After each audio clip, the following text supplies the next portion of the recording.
love that. Downloads on the computer and everything else. All right. So, Bernice, how's my hair? You look fabulous. Better than mine. Thank you, doll. Yeah, you look fabulous. A whole lot better than mine. Nah, you look gorgeous. I am here with Dr. Lisa Christiansen and Gunnar Nelson, and we are at the lovely Gillias Theater in Springfield, Missouri. Pretty. Yay. Oh my God, it's gorgeous. Yeah. Yes, Beautiful. very beautiful. And we are doing this for Vogue with your permission. Sure. Okay. All right, good enough. Family show. Gunnar Nelson from Franklin, Tennessee. Been there for 27 years this year. I was born and raised in California, Studio City specifically, but I was born in Burbank, California. I traveled the world, and about 27 years ago, I just thought California was going crazy, and I decided to move. It just wasn't my place anymore, which is a drag because the weather's amazing, and the people are beautiful, and the flora, the fauna is gorgeous, but philosophically, it just wasn't home for me anymore. It wasn't my place, so I decided to move. For me, born in Tahlequah, Oklahoma, traveled just about everywhere, lived almost everywhere, including California. And you are correct. The flora and fauna are absolutely amazing. Beautiful, gorgeous. I particularly love Bird of Paradise. Oh my God, it's gorgeous. Oh yeah, super nice. And and then made my way back to Tahlequah, and more specifically Briggs, Oklahoma, and absolutely love it. It's definitely, it's more in alignment with, I feel more grounded, more centered, more at home, peaceful. Fair enough. So with all the travels that you do, how does it feel when you get home? Wow. Well, I mean, I picked Franklin, Tennessee for a very specific reason. You know, where coming from California, it really was all about stuff. It was about physical things and the pursuit of more and better physical things and status and all the stuff that I realized in living a life didn't matter at all. And the people that, in contrast, the people in Franklin, Tennessee, when they ask you how you're doing, they actually really want to know how you're doing. You might as well say, if you're in California and someone goes, how you doing? They're like, what do you do for a living and what can you do for me? That's what they're asking you. It's very different out in Tennessee. And I like it. I'm a people person. And because of that, that's something that's important to me. So going home is really as simple as being able to be spontaneous. You know, from living in Los Angeles, you can't be spontaneous in LA, and you couldn't even back when we were living there. No. You have to make plans because of traffic and everything. Even if you just want to have lunch with somebody, you'd have to plan the whole day around it. You'd have to anticipate you were going to be in traffic all day. You'd have to have, I don't know about you, but I had a bag in my trunk with every possible change of clothing in it, because with the traffic being what it was, you get stuck. You get stuck someplace, you could never make it back home. And that's just a short drive, not even a long drive. It would be an all-day thing. And in Tennessee, which is great, or Nashville, which is really where Franklin kind of is, you can be spontaneous, and you're not in traffic all day. Business is better that way too, because you can have multiple meetings in a day if you need to do a face-to-face and get a lot of stuff done, where you can't really do that in LA. Right. You're one and done in LA. One meeting and you're done for the day. And so you can't be productive business-wise, and personally, it's really hard to cultivate relationships if you're constantly going back and forth and doing your meetings and blowing out all your days. In Nashville, you can like pick up the phone and say, I'm throwing a steak on the grill, you want to come over, and people can be there in 10 minutes.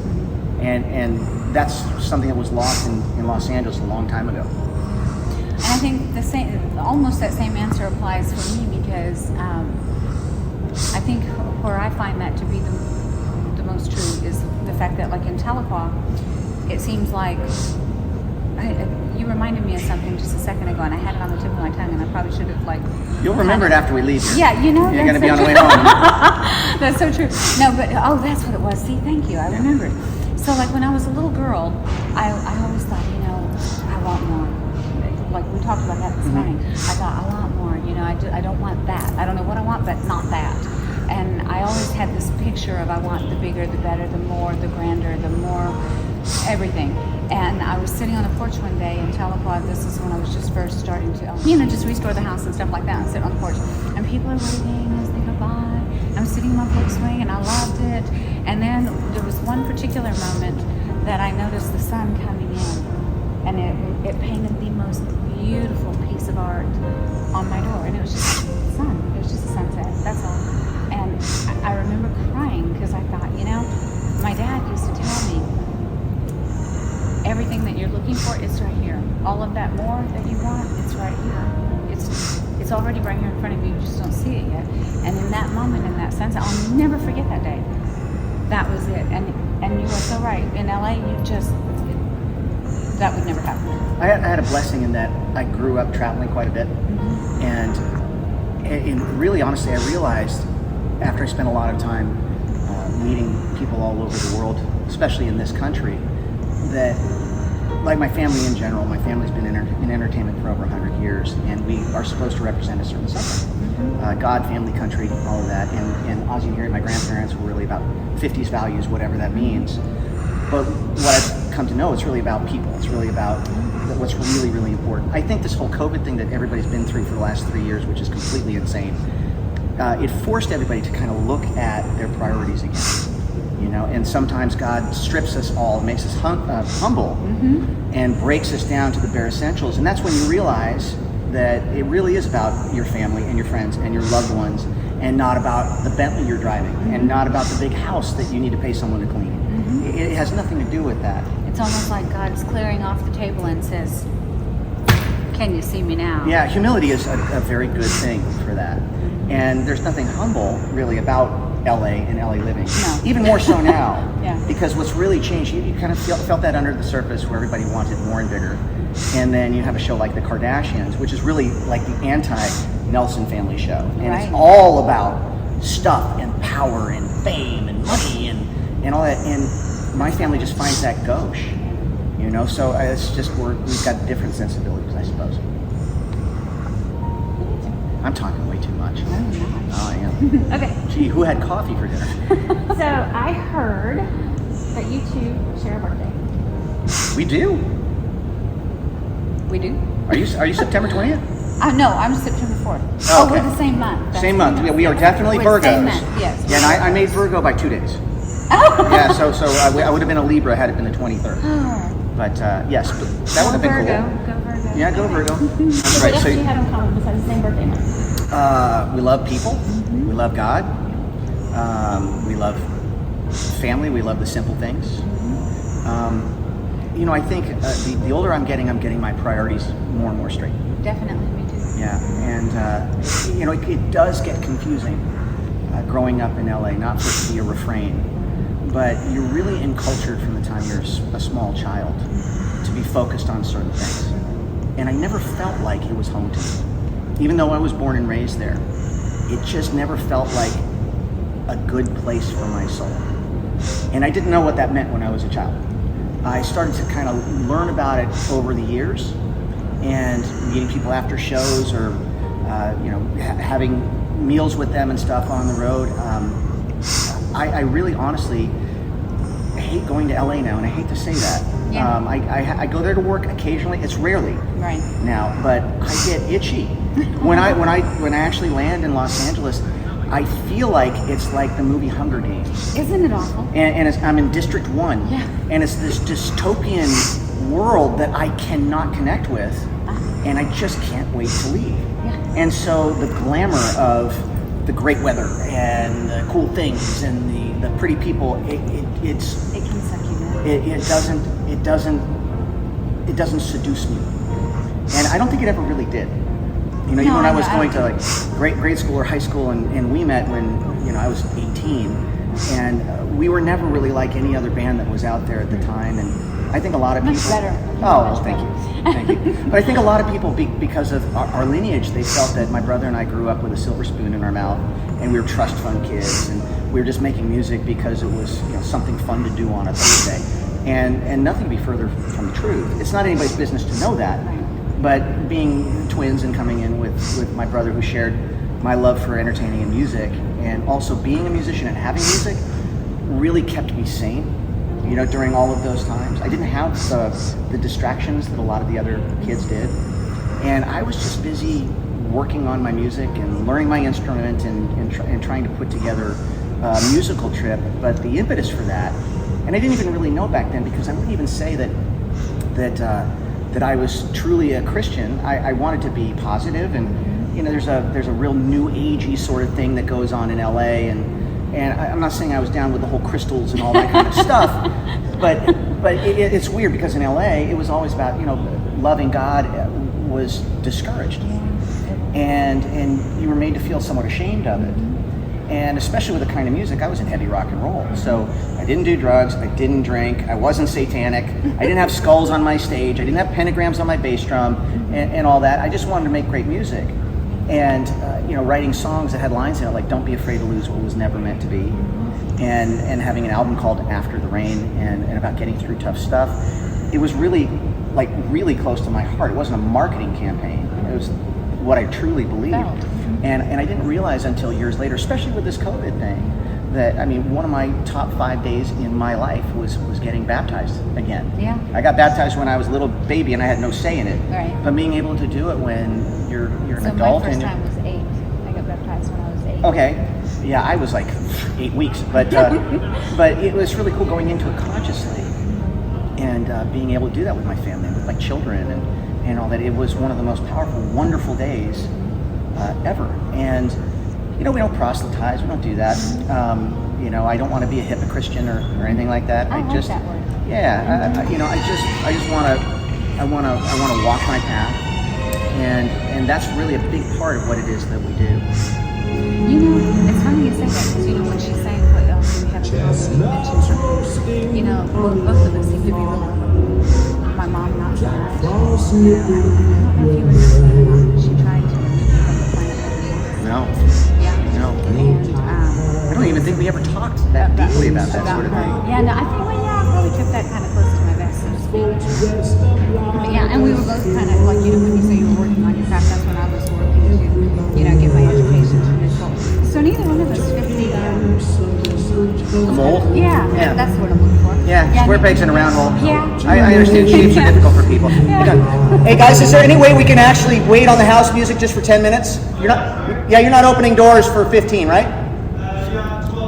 12 minutes, can you give me 10? Thanks, man. So I hear you both started under Tom Rock.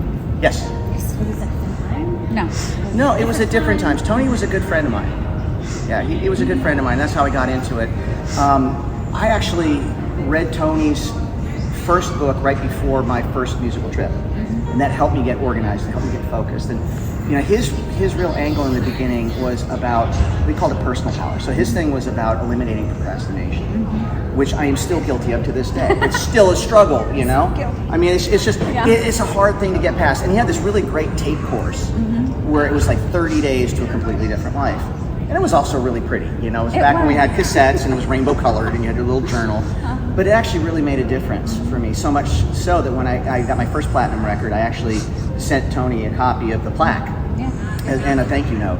And he got that in his office and he was moved by it, so he had his secretary reach out and we had lunch down at his place in Del Mar and we started a friendship. And then years later, I had to go on the road and really had to spend a lot of time doing that. But I then went to Master University, which is multiple modules. So with Tony, that's how I started, and he had. It's different now. I'm an OG, so they had something called Financial Mastery, which was Wealth Mastery now. Wealth Mastery, yeah. Financial Mastery was pretty hardcore. Yeah, it is. It was a lot, and then they had marketing, and they had relationships, and they had all kinds of different modules, and they all really helped me. Yeah, me too.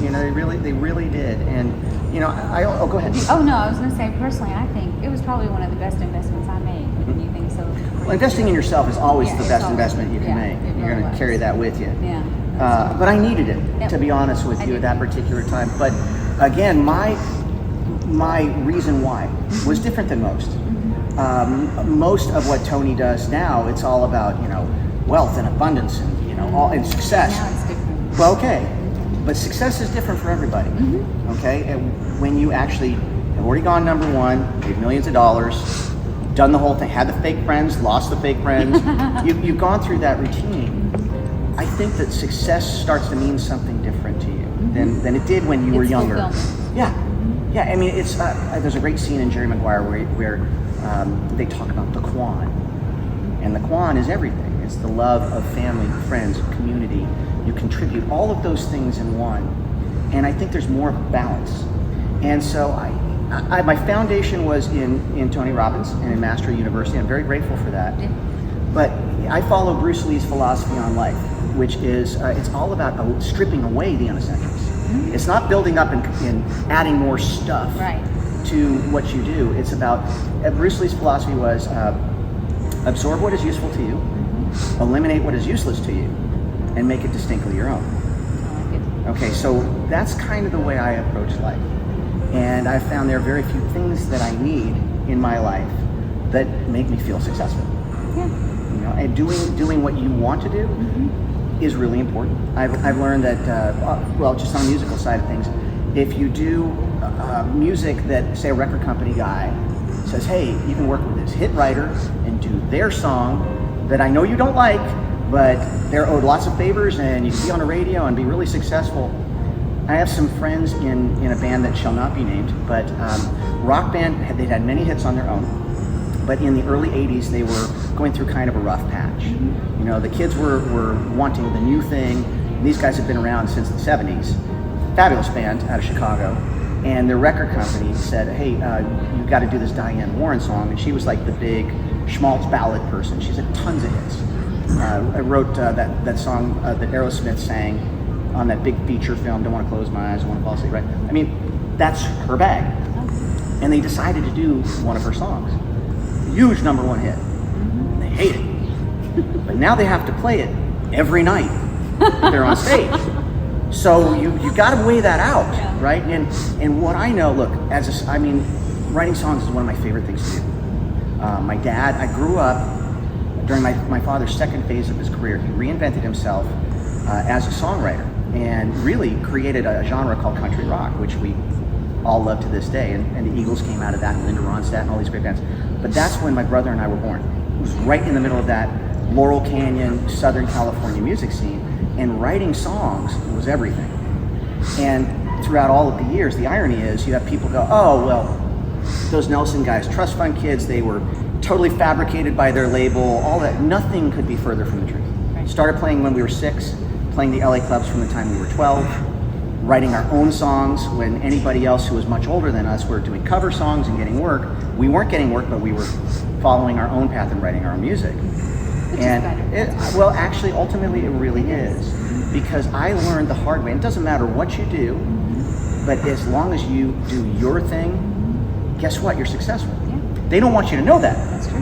Their whole thing is like, well, unless you chart at this level, or unless you get that promotion, or whatever it is that you do, that's the illusion. That's the carrot that they dangle. That's a slavery contract.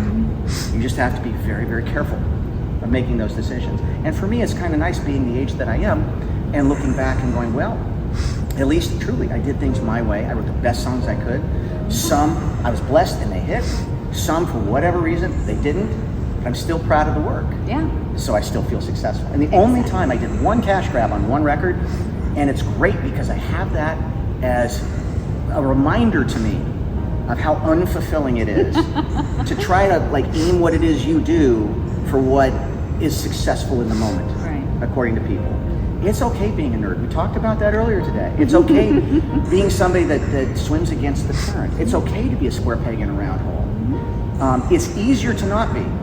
But people don't realize that by the time you actually catch your lick on a current trend, the trend is over and now you're passé. So you just have to follow your own path. And I think you've done that your whole life. Thank you. Okay, so I hear that both of you are into cars. Oh, heck yeah. Oh, I yeah. know Lisa's a dreamer. Huh? What do you do? Well, I grew up racing cars. So it started out doing the Long Beach Grand Prix, big celebrity race. Went to racing school, got my license, which is a lifetime license. Yeah, it's very good. Yeah, I like going fast. So if someone's stupid enough to stick me in a car for free, I'll race it. Because it really is a money game. But in my own private time, I actually love old cars and I love hot rods. I love history. I'm a big history buff, and I respect things that have gone before me. I've gone into the whole, I've run the gamut. I've had about 50 cars in my life, but from modern cars, but I'm really more... Your Jeep was my favorite. Oh, yeah, right? I've gotten into the 50s lately. Okay. So my whole thing is really kind of like, right now, this theater, we're actually on Route 66. Yeah, I Route didn't know 66 that until runs you to the told me. front Oh of my the God. Gilios Theater. I didn't know that either. Yeah. And we were sitting, having some food earlier, and these hot rods are going by, and like, man, these cars are really cool. It's like, yeah, it's Route 66. Notice my little squeal. Yeah, right? I thought, yeah, But, that you know, was there's I have currently, I only have one hot rod right now. It's a 1956 Ford F100 pickup. It was built by and designed by a guy named Keith Murray, and he's in Fort Worth, Texas. He built all of Billy Gibbons' cars for ZZ Top. Yeah. So all those iconic cars, Cadzilla, all that stuff. He's an amazing builder. And I was an idiot, but I gave him carte blanche, and I said, you made fancier, but make this like you would make it for you. Oh, nice. And then I found the car, and I basically, this is my style, I found the car and basically redid everything. But it had all the guts in it that I really liked. It was only 1 year they made a big back window on that truck. And so I got a real 56 big back window. And the color, which you've seen, Yes. is gorgeous. It It's is. called Meadow Mist Green. Yeah. It's kind of like a seafoam green turquoise thing. I'll have to show you. It's gorgeous. It's staggering, but that was the factory color. So I didn't do that. Right. I just I made it look really classy and breathe fire at the same time. And that's kind of what I'm into. So like a 57 Chevy Bel Air, that's a dream car. A 58 Cadillac Ritz, I'm all about that. I like the fact that they took time to style it. You know, getting there was really not really about speed, because no matter, you could be the fastest car in town. By today's standards, Toyota Tercel could beat it. But they don't have the style now. Yeah. And back then, it's about like from every angle you could tell that a team of people coming out of World War II just really thought about every single angle of it. And I love that care. Now, you know the reason that I love your Jeep is because of my two Jeeps. Right. Yeah. Well, you don't just have one Jeep. You, capital J. Yeah, that's right. Jeeps. Jeeps. Yeah. Jeeps. Yeah, you got to respect that. That's really cool. Thank you. Yeah, car people are cool, man. Yeah, they are. Yes, we are. So I have heard that both of you have had a very special relationship with your dad. Yeah. I want to know what your favorite memory of your dad is, Okay. That's easy. and how it shaped you as you are today. Well, I actually tell the story, and I will be telling it tonight in the show that we're going to be playing. We're here doing a Christmas show, but we give a little backstory to it. It's something that I'll never remember. It was 4 days before my father died, and he died on in a plane crash on the way to a New Year's Eve show with his band. And we were living up with him at the time, after years of having lived with our mother, who we didn't get along with. But the court put us with her. He was on the road a lot. But we spent about 6 months catching up before he died. And we had a conversation in the kitchen just shortly before he passed. And he had come to see us perform at our first sold-out show that we ever had at a club down in Hollywood. And we had this moment where he said, I've always loved you boys as my sons, of course, but today something shifted. I not only love you as my sons, but I admire you as my peers. And that was just a very heavy moment. That was a moment of quality. It had it all in that. And I got that vote of confidence from my hero, from my dad. But that was the one that really sticks with me. There were a lot of great moments, but that was the one that meant a lot to me. Yeah, wow, that's good. That's a beautiful memory. I think for me,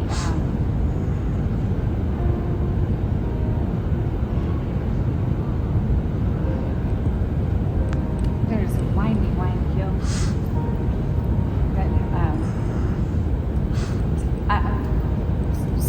I grew up on dirt floors, and we didn't have like a full floor until I was older, and we used to go take it back down at the Illinois River. And there's this windy hill, and we would walk down and walk up it, and there were days that we would walk up it, and then we'd get almost to the top, and I'd say, carry me. Not because I didn't want to walk anymore, but because I liked just that closeness, you know, it's always carrying me. And cars would come, and I would say, oh, put me down, because I didn't want anybody to see me being carried. And I think the reason that that's one of my most favorite memories is because he liked for me to like tell people about it. He would say, oh yeah, I'd carry her, and then she'd whine to be put down every time a car was coming, you know, that kind of thing. And he would say things like that. And that was probably my favorite actual like memory, but my favorite moment, I guess. But my actual, because you know, for women we have multiple stories. So for my most favorite, if I had to choose between two instead of one, is the very first time that I took the plane ride to DC. I was speaking in the White House, and it was his first plane ride, and to experience, because you and I have, I mean, we've lived our life on planes. Sure. It's like every other week we're somewhere. Right. And so for him, just to watch him and live that experience through his eyes, and to see the wonderment and the curiosity, and it was like looking at it through the eyes of a child, but it was my dad. Yeah. And it was so, and I'll never forget that. So yeah, that would be my favorite. Wow, pretty rare moment, especially hearing about your dad, where you could actually be one of his mentors. You know, in a new experience. Very cool. I just want to know if you had anything else you want to say. Well, no, let this be the first of many. Yeah, I mean, this is really cool. We actually got a chance to reconnect Yes. recently, Oh, yeah. and I'm really grateful for that. Me too. Yeah. All right, so for everybody out there, God bless. Love God you. bless. See you on tour. Thank you.